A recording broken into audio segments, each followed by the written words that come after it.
Pemirsa, terima kasih PIN masih bersama kami. Berita selanjutnya mengabarkan Dinas Pendidikan Banjarmasin memberlakukan pembelajaran jarak jauh bagi sekolah 6 peserta didiknya terpapar COVID-19.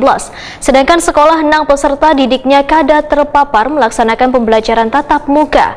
Kepala Dinas Pendidikan Banjarmasin pun menghimbau bila didapati peserta didik yang sakit, maka sesegeranya diperiksa memastikan kesehatannya.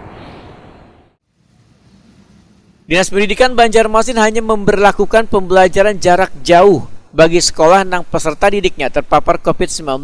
Sedangkan sekolah peserta didiknya kada terpapar tetap melaksanakan pembelajaran tatap muka. Kepala Dinas Pendidikan Banjarmasin Totok Agus Daryanto Hetakuni Prima TV tengah hari Senin 31 Januari 2022 menghimbau kepada seberatan sekolah untuk terus melakukan pengawasan intens kepada peserta didiknya. Bila ada didapati peserta didik yang sakit, supaya sesegeranya diperiksa untuk memastikan kesehatannya. Menurut Totok Agus Daryanto, sejauh ini hanya ada 3 sekolah yang melapor ke Dinas Pendidikan Banjarmasin yang peserta didiknya sebagian ada yang terpapar COVID-19.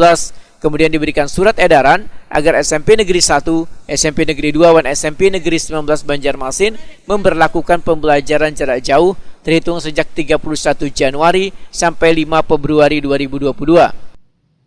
Mereka yang terbukti sesuai dengan surat edaran saya yang kemarin kan, dan juga standar di SKP 4 Menteri, memang sekolah yang terdapat kasus ya dia harus PJJ dulu.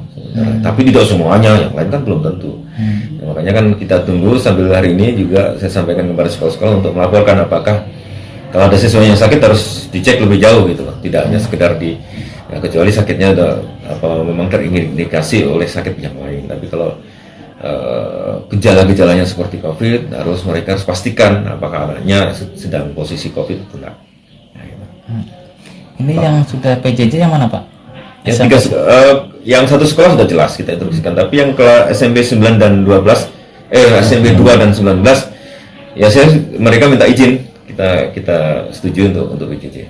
Apakah sudah berkoordinasi dengan Satgas COVID-19? Ya sudah kita sampaikan.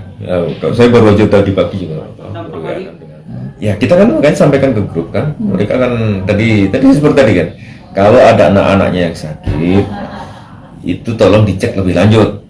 Nah, gejalanya apa? Kalau gejalanya seperti mirip dengan COVID, harus dipastikan dia swab antigen dulu kan.